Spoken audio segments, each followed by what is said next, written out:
Oi, gente, tudo bem? Hoje eu vou falar um pouco mais sobre esse livro que se chama O Poder do Agora, do Eckhart Tolle.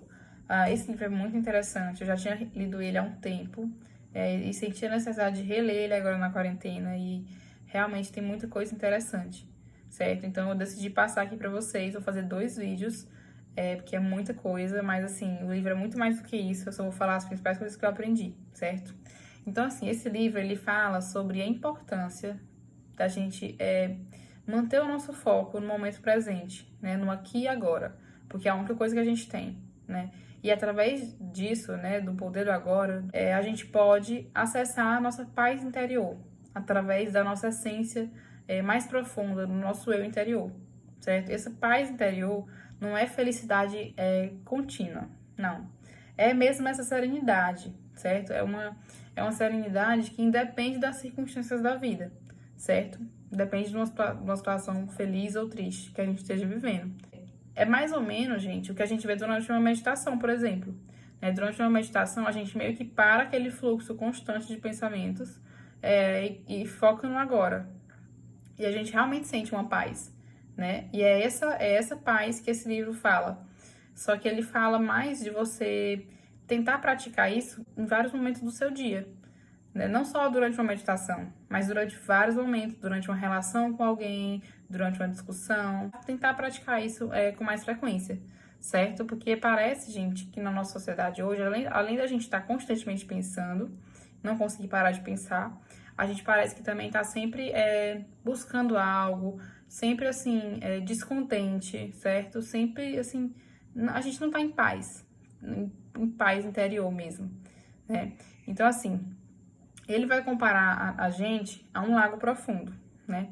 Onde a superfície desse lago está sempre sujeita a variações, né? As estações, ao vento, as ondas, enfim, está sempre variando, né? E as profundezas desse lago estão mais serenas, né? Mais calmas, não estão tanto sentindo aquela variação da superfície, certo?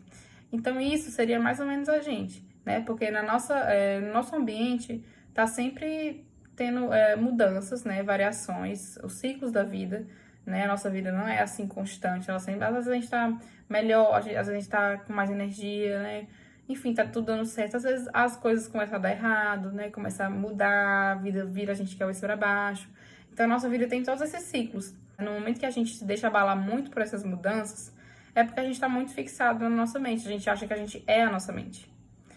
E na verdade ele diz que a gente deve se fixar nessa nossa profundeza, nessa nossa essência, certo? Que seria a nossa consciência. E a gente faz isso focando no agora.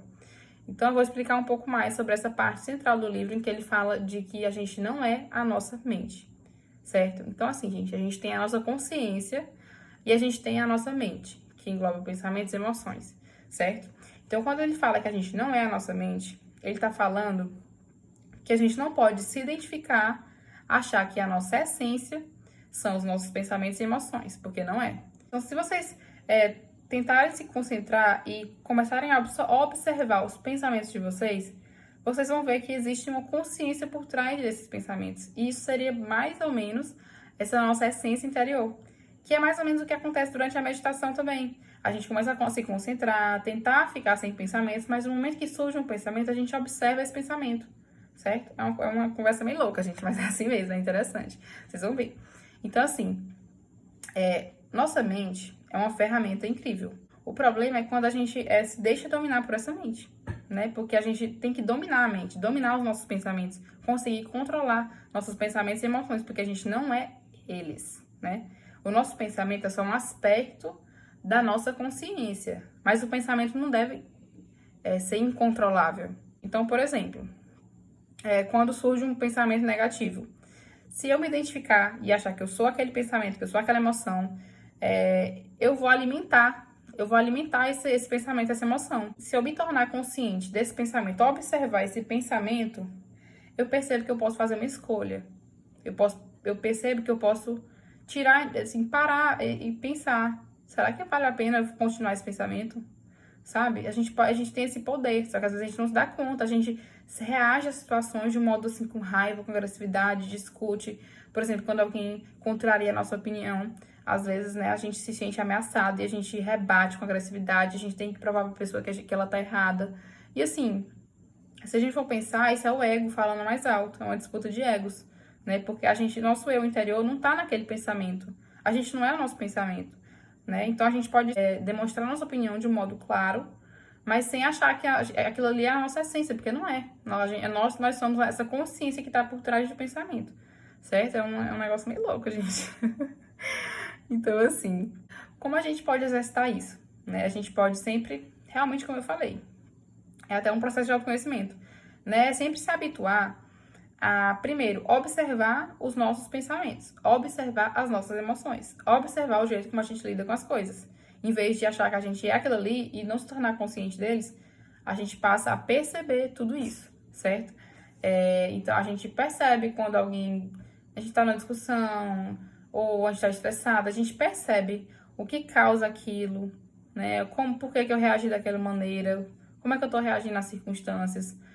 E além disso também, durante o nosso dia, tentar tirar a atenção de outras coisas, do passado, do presente, ficar revivendo o passado, imaginando o futuro, a gente tentar desviar o foco e criar uma presença, né, no nosso fluxo de pensamento e tentar trazer isso para o momento presente, né? Dar atenção ao que eu estou fazendo naquele momento, né? Então, isso é um exercício, né, pra gente fazer. Porque, gente, no momento que a gente tá muito no passado, né, o que acontece? O nosso passado tem muito a nos ensinar, né? A gente aprende muito com o passado. Só que no momento que a gente tá preso ao passado e acha que a gente é o nosso passado, a gente começa a ter culpa, arrependimento, ressentimento, injustiça, tristeza, amargura, né? Porque a gente acha que o nosso eu interior, a nossa essência é aquele passado, né? Os erros que a gente cometeu, a incapacidade de perdoar que a gente teve, ou de perdoar a si mesmo ou aos outros, né? Então a gente acaba carregando isso porque a gente não tá presente no agora o suficiente. E quando a gente não tá presente no agora e tá focando demais no futuro, o que é importante focar é observar o futuro para ter um objetivo e trabalhar para alcançar ele. Mas no momento que a gente está focando demais no futuro, a gente acaba tendo um desconforto, uma ansiedade, uma preocupação, um estresse, uma tensão, né? Tudo isso gerado pelo medo. O medo de alguma coisa que pode acontecer, mas que não está acontecendo no agora, né? Então, a gente tem todos esses sentimentos. Às vezes, quando a gente se projeta demais para o futuro, a gente perde a noção do que a gente está fazendo. A gente não dá valor ao passo que a gente está tendo agora. E a gente perde a beleza no caminho, na jornada, né? Então, fica aí a reflexão, né? Da gente realmente perceber nossos pensamentos, observar nossas emoções, observar tudo, como a gente lida com tudo, porque a gente não é nosso pensamento, certo? E observar no momento que um estresse vir, uma preocupação ou uma mágoa do passado vier na nossa consciência, a gente, em vez de reagir a ela e achar que a gente é aquilo, a gente observar, né? Observar o que está acontecendo agora na nossa cabeça, né? E tentar realmente sempre focar no agora.